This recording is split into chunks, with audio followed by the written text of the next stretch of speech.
प्यार बच्चों, आइए आज आपको समझाएंगे कि अध्यारोपण के सिद्धांत पर जो है कुछ स्टैंडर्ड प्रॉब्लम जो एनसीईआरटी के एग्जाम्पल्स में दिए गए हैं उसे हम लोग कैसे टेकल करेंगे, उसे हम लोग कैसे समझ पाएंगे बेहतर तरीके से। दोनों क्वेश्चन जो एनसीईआरटी के एग्जाम्पल्स में दिए गए हैं अध्यारोपण के सिद्धांत पर जो आधारित है, बहुत ही बेहतरीन क्वेश्चन है।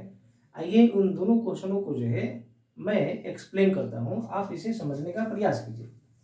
देखिए क्वेश्चन इस तरह से लिखा हुआ है, 3 आवेश है Q1, Q2, Q3 पर विचार कीजिए जिनमें से प्रत्येक आवेश जो है Q के बराबर है, स्मॉल q के बराबर है और यह प्रत्येक आवेश Q जो है L भुजा वाले समबाहु त्रिभुज के शीर्ष पर स्थित है। आगे लिखा हुआ क्वेश्चन में त्रिभुज के केंद्रक पर स्थित आवेश Q पर कितना परिणामी बल लगेगा उसका हम लोग को मान प्राप्त करना है।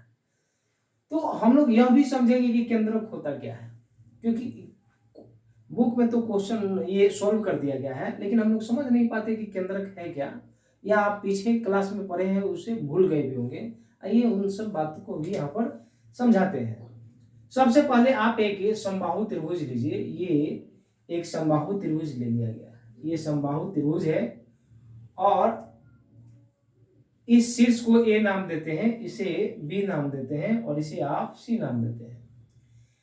यहां पर आवेश Q1, ये आवेश Q2 और ये आवेश Q3 हो जाती है।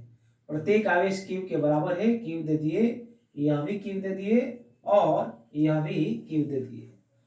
अब आप भुजा जो है L है और यह भी जो है L है, यानी कि प्रत्येक भुजा एक समान है, समबाहु त्रिभुज है, इसलिए L L L और ये जो एंगल होंगे यह भी एंगल, ये एंगल और ये एंगल, तीनों एंगल भी अपने आप में बराबर होंगे।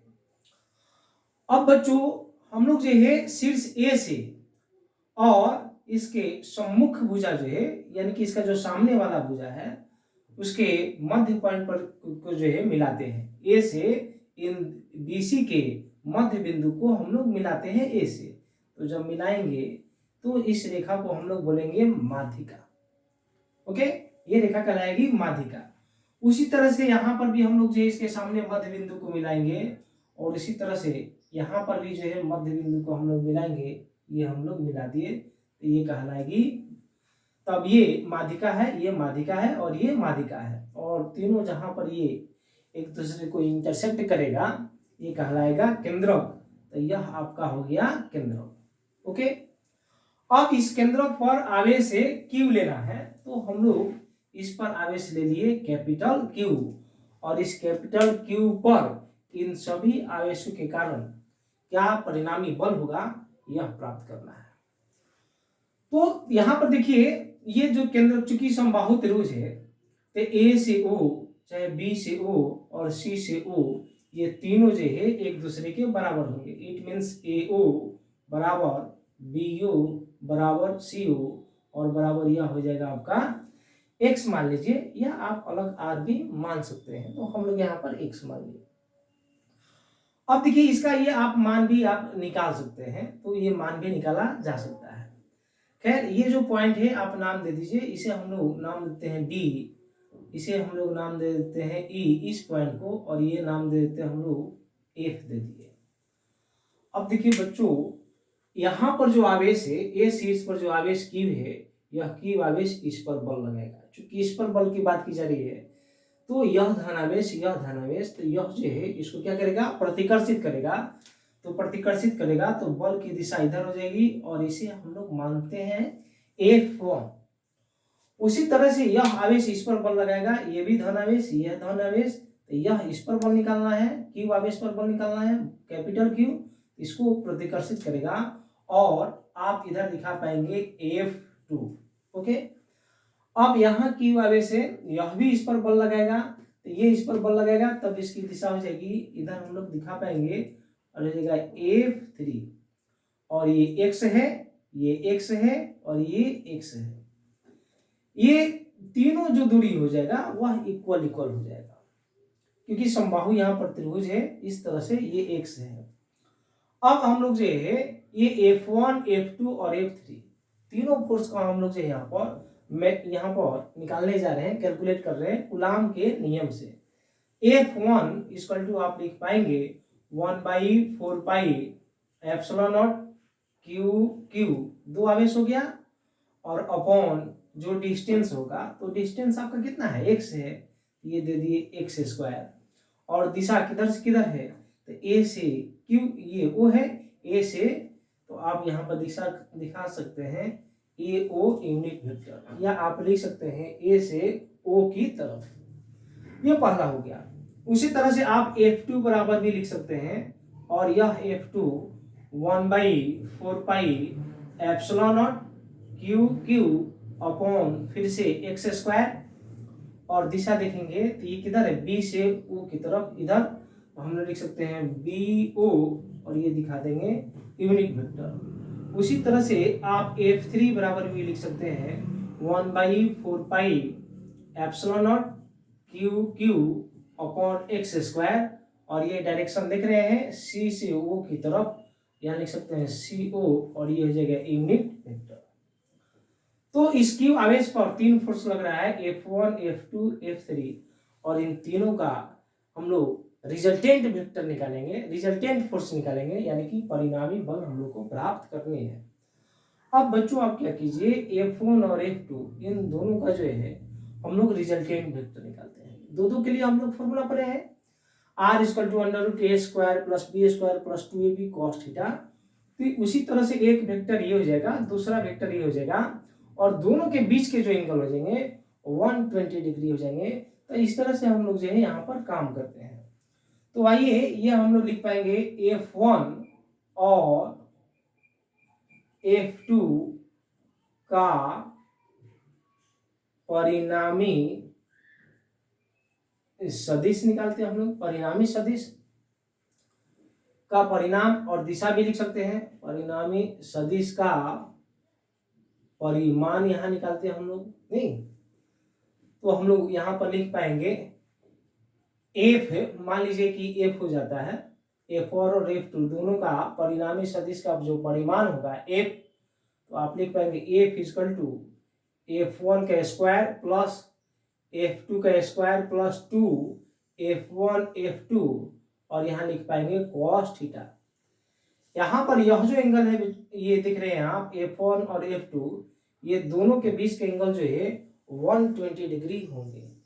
तो यहाँ पर हम लोग लिख पाएंगे F है, तो ये F1 नहीं, F1 और F2, तो देखेंगे आप F1 और F2 दोनों का जो मैग्नीट्यूड है सेम है, देख रहे हैं कैसे सेम है, तो 1/4πε0 इसमें भी है, 1/4πε0 इसमें भी है, QQ इसमें भी है, QQ, और ये R², ये x², और ये भी x², और यूनिट वेक्टर का जो मैग्नीट्यूड होता है केवल और केवल एक होता है। तो दोनों फोर्स का मैग्नीट्यूड सेम है, तो F1 प्लस F1, F2 की जगह F1 ले लिए हैं, फिर आप लिख पाएंगे 2, ये हो जाएगा F1, ये हो जाएगा F2, और ये लिख पाएंगे cos, ये हो जाएगा 120 डिग्री। अब हम लोग जो है फिर आगे चलेंगे, तो आप यहाँ देखिए F1 प्लस ये 2F1 का स्क्वायर प्लस 2F1, इसे यहाँ भी आप F1 कर दीजिए, क्योंकि F2 की जगह हम लोग F1 ले लिए हैं, तो ये F1 × F1, तो ये F1 स्क्वायर, और cos 120 का वैल्यू होता है -1/2, तो यह से यह आपका कैंसिल हो जाएगा। इस तरह से F = हम लोग यहाँ पर लिख पाएंगे 2F1 स्क्वायर, और ये प्लस माइनस माइनस हो जाएगा, ये -F1 स्क्वायर, तो F = √F1 स्क्वायर, ये आ जाएगा आपका F1। यानी कि इन दोनों का जो परिणामी सदिश है, ये दो परिणामी सदिश हो जाएगा आपका F बराबर F1, और ये इसकी दिशा हो जाएगी इस तरफ, और ये हो जाएगा F। अब यह जो F आया है, यह F देख रहे हैं इसकी इक्वल है, तो आप देखिए ये जो F1 जो है F की इक्वल आया है, और F1 का जो मैग्नीट्यूड है, जो परिमाण है, आप यहाँ देखेंगे 1/4πε0 QQ/x², और F3 का देखेंगे 1/4πε0 QQ/x², यानी कि F1 और F3 इन दोनों का परिमाण जो है सेम है, लेकिन डायरेक्शन एक दूसरे के ऑपोजिट है।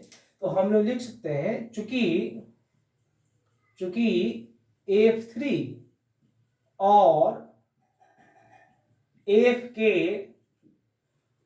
परिमाण एक दूसरे के बराबर है, लेकिन दिशा एक दूसरे के विपरीत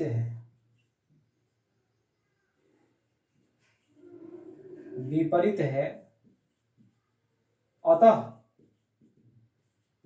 दोनों बल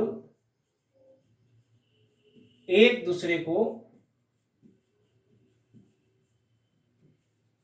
निष्फल कर देंगे,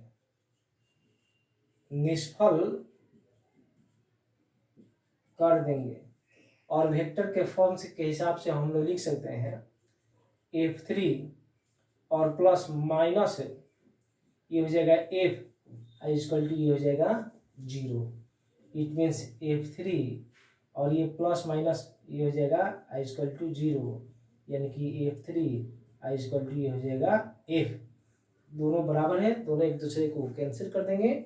इस तरह से इस क्यू आवेश पर जो है परिणामी बल हम लोग लिख सकते हैं स्पष्टतः क्यू आवेश पर परिणामी बल 0 होगा। तो हम लोग इस तरह से क्वेश्चन को सॉल्व कर पाते हैं।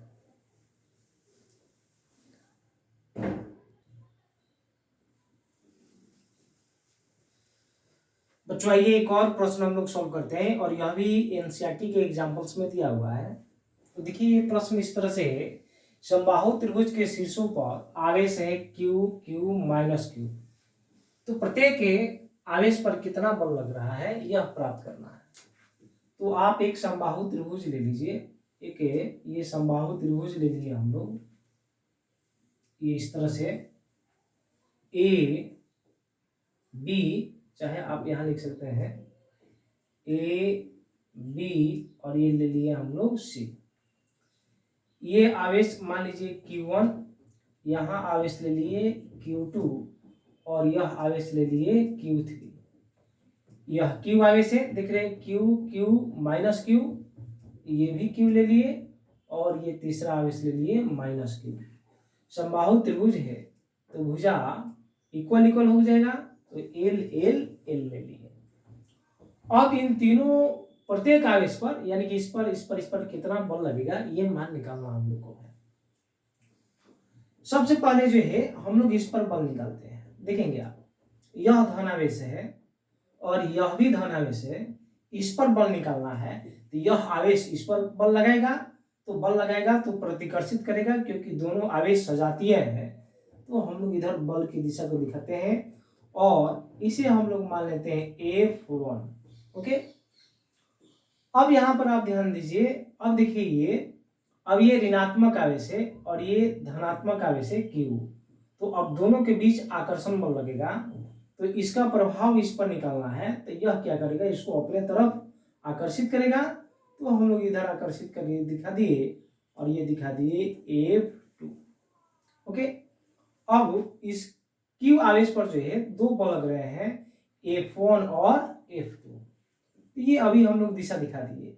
इन दोनों फोर्स के बीच का जो एंगल हो जाएगा, समबाहु त्रिभुज है तो यह एंगल 60 डिग्री, तो बच्चों यह एंगल हो जाएगा 120 डिग्री, क्योंकि रेखा पर 180 डिग्री का एंगल बनता है और ये 60 डिग्री है, तो ये निश्चित रूप से 120 डिग्री एंगल होंगे।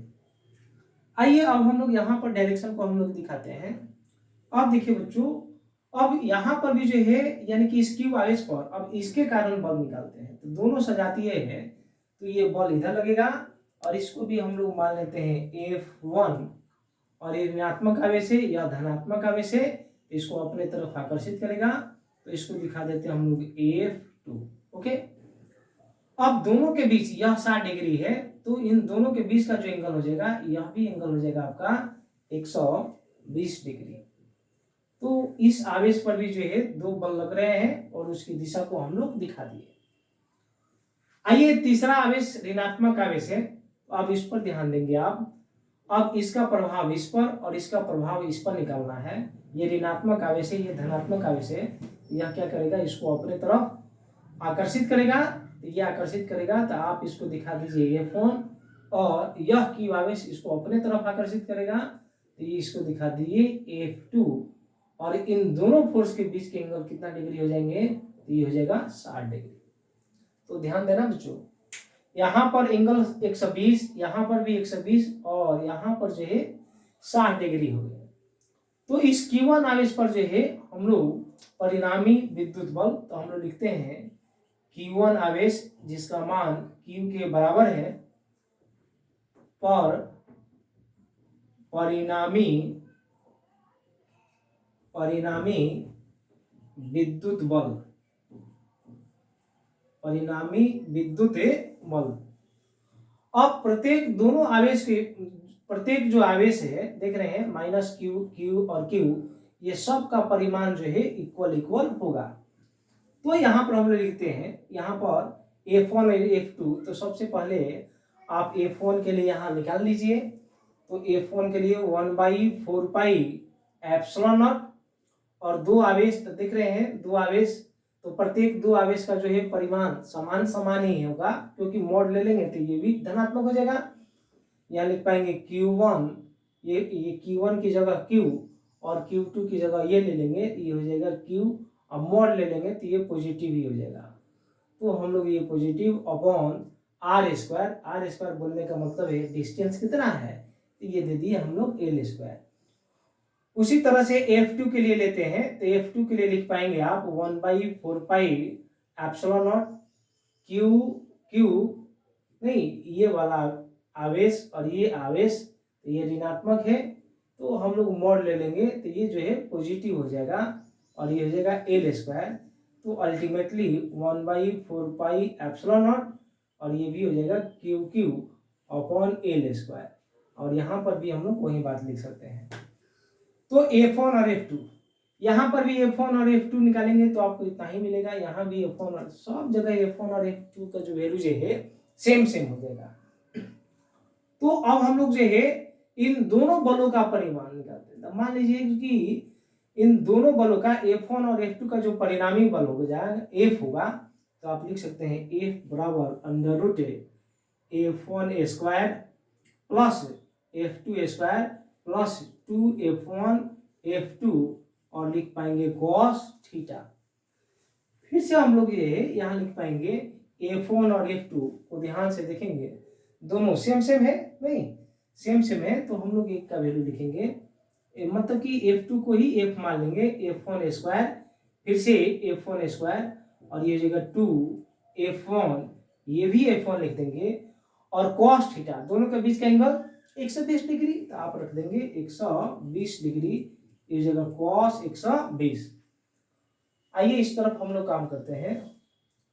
तो ये F बराबर F1 यहाँ लेंगे तो आपका हो जाएगा 2F1 square plus 2F1 square, और cos 120 का वैल्यू होता है माइनस है और 1/2, ये 2 से 2 कैंसिल हो जाएगा, और F इक्वल टू यहाँ पर हम लोग लिखेंगे 2F1 स्क्वायर और प्लस माइनस माइनस, ये हो जाएगा F1 स्क्वायर, यानी कि F equal to under root, नहीं हम लोग F1 स्क्वायर और F इक्वल टू हो जाएगा F1, यानी कि इन दोनों बलों का जो परिणामी विद्युत बल होगा वह किसी एक फोर्स के इक्वल हो जाएगा और वह F1 के इक्वल हो जाएगा।